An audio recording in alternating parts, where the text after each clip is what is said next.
danas još na jednom druženju u Radinim poslasticama. Na samom početku želim sve da vas srdačno pozdravim sa nadom da ste mi svi dobro i da ćete tako i ostati. A za danas želim da vam pripremim jednu vrlo jednostavnu poslasticu koja je izuzetno ukusna, a to je krema brule. Krema brule ili cream brule je francuska poslastica, kako znate, vrlo popularna baš zbog svoga jedinstvenog ukusa. Ja ću vam danas raditi kremu brule sa bobičastim voćem, to će biti maline, borovnice i kupine. Za krem brule u biti nam potrebne 3 namirnice. To su žumanjci, šećer i tekuća pavlaka ili kako mi kažemo tekući šlag koji je 33% masnoće. Znači ja ovdje imam 5 žumanjaka koje ću najprije malo promiješati ili umiksati samo da se razviju žumanjci. Tu ću dodati 100 grama šećera. Moram napomenuti da je ovo mjera za recimo 4 osobe. Vi ako trebate više, naravno sve uvećate i nema problema. Sad kad smo šećer i jaja malo umutili, dodat ću 560 ml.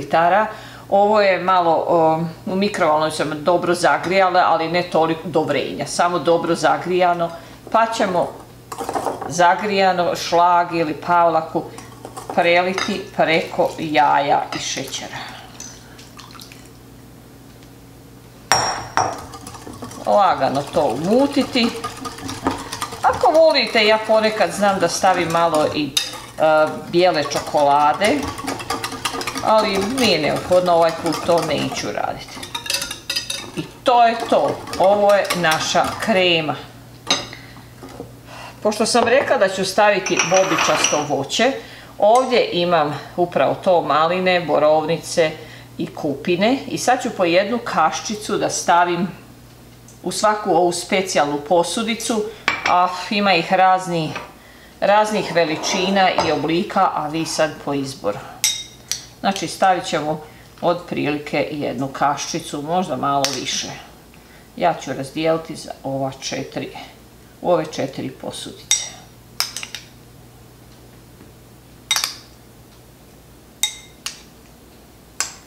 Dodatak ovog voća čini izuzetno ukusnom i kompletnu poslasticu, jer malo, ja nisam vamo dodavala šećera, maline malo jesu kisele i upravo razbije tu slatkoću od kreme i od šećera koji ćemo odozgo stavljati.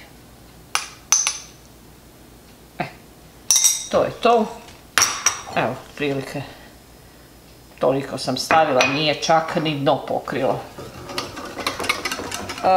Također moram napomenuti da se ovo peče na dosta niskoj temperaturi, znači negdje oko 150 stupnjeva Celzijusa.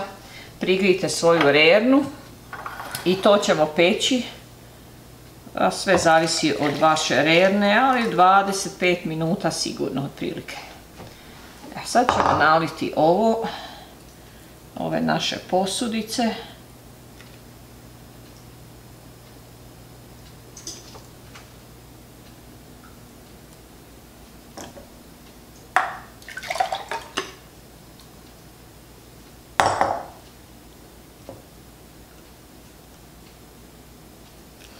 Imat ću još za jednu ovu posudicu, ali neću stavljati. Evo, sve ću istresti to, bez voća. Još da jednom napomenem, pecite na 150 stupnjeva Celzijusa oko 20-25 minuta. Možda i najvažnije kod ove kreme brule što se ona peče u posudi sa vodom. Stavit ćemo ovako, otprilike do 1/3 da pokrije voda od posudice. To je spremno i idemo peći.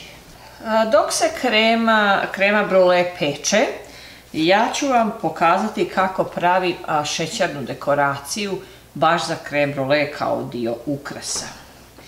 Znači, trebamo staviti oko 100 grama šećera za ovu količinu što ja imam i 60 ml vode. Ćemo sad da ukuhamo, ne treba to dugo, možda ste negdje vidjeli neki recept da samo šećer stavite, može i tako, ali sam ja nekako navikla da stavim i vode, pa ću vam prikazati upravo taj način. Ne treba dugo da počne mijenjati boju. Sve što vam je potrebno osim ovoga šećera, to je jedan masni papir i male kaščice. Evo već kako vidite počinje da žuti. Nemojte nikako da miješate, to će uskoro da bude gotovo. Stvarno ne treba dugo vremena. Ja ću sad isključiti ringu, a ovo će još uvijek malo da kuha, jer ono i kad stoji još dok je vruće mijenja malo boje. To bi bilo to. Sad samo malkice pričekajte da se malo hladne, ali ne dugo. Pošto ja imam samo 5, meni ne treba puno ukrasa, pa napravit ćemo ovako malo nešto u krug.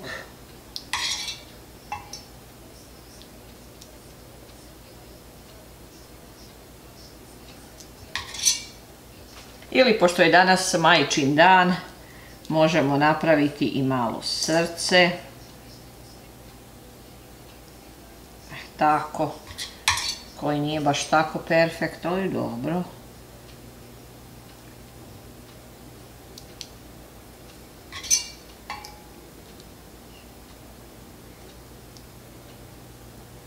Tako.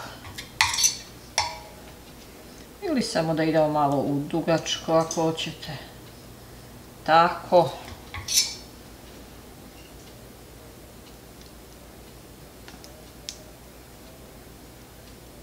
Stvarno imate puno opcija.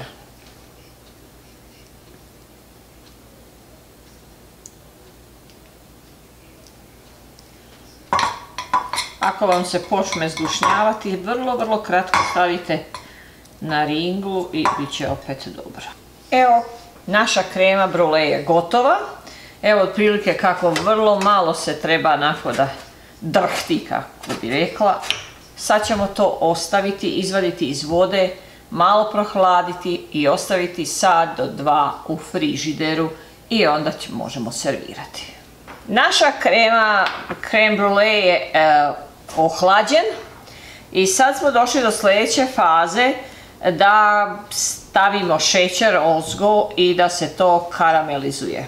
Za sve vas koji nemate ovu spravicu ili kako se već kaže plamenik, ne znam, ja ću napraviti na neki standardni, jednostavniji način, a to ćemo staviti u rernu na broil da se ozgo dobije ta korica. Znači stavit ćemo jednu punu kaščicu šećera odozdo.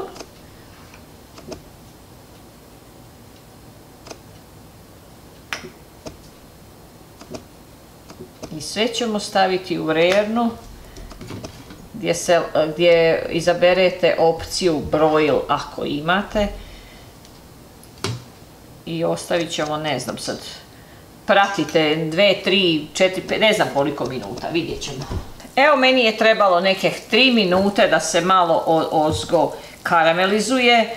Ako nemate ovu malu spravicu ili plamenik, ovo je način kako možete da karamelizujete šećer. Malo ćemo samo vrlo malo ohladiti da se šećer dobije tu tvrdu koricu kad lupnete, onako da imate onaj zvuk i spremno je za serviranje. Ako uzmete malu kaščicu i čujete ovaj zvuk, znači šećer je odozgo karameliziran i možemo ga poslužiti. Ja ću malo da ukrasim, znači stavit ću malo šlaga. Pošto sam rekla da je danas majčin dan i ranije što smo napravili ukrase, što sam napravila ukrase od šećera, stavit ćemo upravo to srce, za sve majke i majčin dan. Evo možemo staviti jednu malinu. Evo, nešto kao ovo.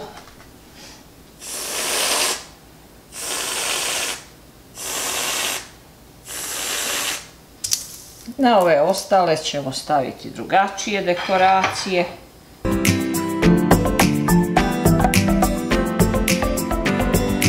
Dragi moji, ako imate iznenadne goste koje želite da impresionirate, ja vam preporučujem krem brule ili kremu brule. Nećete se pokajati i nećete razočarati vaše goste. Ovaj video želim da završim sa željom da mi budete svi dobro i do sljedećeg puta sve najbolje.